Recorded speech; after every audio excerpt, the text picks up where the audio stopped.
দর্শক, আমি আবু হুরায়রা, আপনারা দেখছেন MSD নিউজ টিভি। আজকের এই প্রতিবেদনে আপনারাকে যে জিনিসটা আমরা দেখাতে চলেছি সেটা একেবারে অমূল্য রতন, যারা সমাজের সুদূর মালদা জেলা থেকে আগত কিছু তরুণ তুর্কি যুবক, যারা নিঃশর্ত তাদের জীবনের অমূল্য কিছু সময় থেকে মূল্যবান কিছু সময় এবং সম্পদ শ্রম দিয়ে সমাজ সেবামূলক কিছু কাজে তাদের জীবনটাকে তারা একেবারে নির্ভীকভাবে বিলিয়ে দিয়েছে। তো আমরা কথা বলবো কিছু মালদা জেলার অন্তর্গত বৈষ্ণবনগর ব্লকের কিছু তরুণ তুর্কি যুবকের সাথে। তাদের কর্মকাণ্ডগুলো কি আমরা তাদের মুখ থেকেই শোনার চেষ্টা করব। তো চলুন দর্শক। তো প্রথমে আমি ভাই আব্দুল আলিম ভাইয়ের কাছ থেকে আমরা জানার চেষ্টা করবো অ্যাকচুয়ালি আপনাদের যে এই কাজগুলো মানে কি ধরনের। আসলে আমাদের এটা নন অর্গানাইজেশন জি। আপনাদের সংস্থার নাম দেওনাপুর আশার আলো ফাউন্ডেশন। তো এবার বলুন আপনাদের যে অ্যাকচুয়ালি আগামী ভিশন কি, বা আপনারা বর্তমানে কোন কোন বিষয়গুলোর উপরে কাজ করছেন? আমরা দীর্ঘদিন থেকে এই দেওনাপুর আশার আলো ফাউন্ডেশনের মাধ্যমে এলাকার ইয়াতিম, অসহায়, গরিব, দুঃখী, বিপদগ্রস্ত মানুষের পাশে দাঁড়ানোর চেষ্টা করছি। তারপরে আপনারা আজকে দেখলাম বা আপনারা এসেছিলেন কোথায়, ডাকবাংলার দিক থেকে ফারাক্কার দিকে যাচ্ছিলেন এবং দেখলাম যে একজন ভব ঘুরেকে ধরে পরিষ্কার করছিলেন, জামা কাপড় তার পরিবর্তন করে দিলেন। এইগুলো মানে আপনাদের কি প্রতিনিয়ত আপনারা করে থাকেন নাকি মাঝে মাঝে করে থাকেন? মানে আমরা বছরে দু একটা সময় বেশি নিই।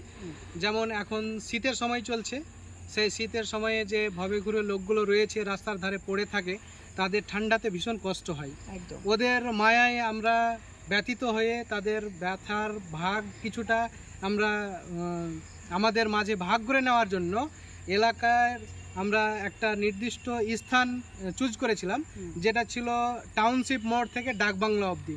ন্যাশনাল হাইওয়ের মাঝে যে সমস্ত ভবঘুরেগুলো পড়েছিল তাদের কাছে এসে আমরা তাদের সেবা যত্ন করার পরে তাদেরকে শীত বস্ত্র দিয়ে, খাবার দিয়ে আজকে আমরা তাদের সেবা করলাম। আজকে প্রায় কতজন ভবঘুরেকে আপনারা পেয়েছিলেন? আমরা আজকে প্রায় 8 জন পেয়েছি ভবঘুরে। 8 জন ভবঘুরেকে। তো তাদের প্রত্যেককে পরিষ্কার করিয়ে আপনাদের এই ব্যবস্থা করে থাকেন। আর কি ধরনের কাজ আপনারা করে থাকেন? আপনাদের ধরুন যে আমাদের ফাউন্ডেশনের মাধ্যমে বিভিন্ন এলাকা থেকে আমাদের কাছে ফোন আসে যে মুমূর্ষু রোগীর ব্লাডের প্রয়োজন। তখন আমরা আমাদের এলাকার যে সমস্ত তরুণ ছেলে থাকে তাদেরকে আমরা তাদের ব্লাডের গ্রুপ শনাক্ত করে ব্লাড ব্যাংকে পাঠিয়ে তাদের মাধ্যমে আমরা ওই মুমূর্ষু রোগীকে ব্লাড দিয়ে থাকি। এবং বিভিন্ন সময় আমাদের কাছে ফোন আসে যে আমাদের এলাকায় একটা ইয়াতিম ছেলে রয়েছে, লেখাপড়া করতে পারছে না, আমরা কিছু আর্থিক সহযোগিতা করি।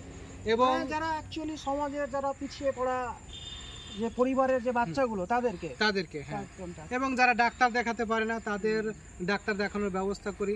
যারা খেতে পায় না তাদের কিছু খাবার ব্যবস্থা করে দিই। যাদের বাসস্থান নেই তাদেরকে আমরা কিছু বাসস্থান করে দেওয়ার চেষ্টা করি। একদম। আমরা আরও একজন ভাইয়ের সাথে কথা বলবো। ভাইয়ের নাম অশিকুল ইসলাম। তো ভাই, অ্যাকচুয়ালি কেমন লাগে এই যে সমাজের এই যে পিছিয়ে পড়া মানুষদের বা সমাজের যারা একেবারে নিম্ন শ্রেণীর মানুষের সেবা করতে পেরে কেমন লাগে? খুব ভালো লাগে এরকম কাজ করতে পেরে। আর যদি না আমরা কাজ করতে পারি এরকম, মানে মানুষ যদি পাশে দাঁড়ায়, আমরা যদি মানুষ সহযোগিতা করে আরও আমরা সামনে থেকে এগিয়ে যাব। আমাদেরকে যদি সাহায্য মানুষ করে তাহলে। একদম তাই, অসংখ্য ধন্যবাদ। এখানে দেখতেই পাচ্ছেন আরও একজন ভাই রয়েছে। ভাই কি নাম? নাসিরউদ্দিন শেখ ভাই।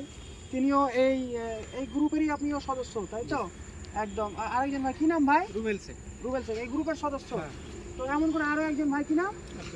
আব্দুল হাকিম ভাই। তো দেখতেই পাচ্ছেন একেবারে সবাই কিন্তু তরুণ টগবগ যুবক, একেবারে সমাজ সেবায় তাদের নিজের অমূল্য সম্পদ থেকে কিছু সময় ব্যয় করে, শ্রম ব্যয় করে তারা একেবারে সমাজ সেবার কাজে নিয়োজিত রয়েছে। তাদের জন্য আমাদের পক্ষ থেকে, অর্থাৎ আমাদের চ্যানেলের পক্ষ থেকেও থাকলো একেবারে প্রাণ ঢালা ভালোবাসা। ভাইয়েরা এগিয়ে চলো। আপনারা দোয়া করবেন।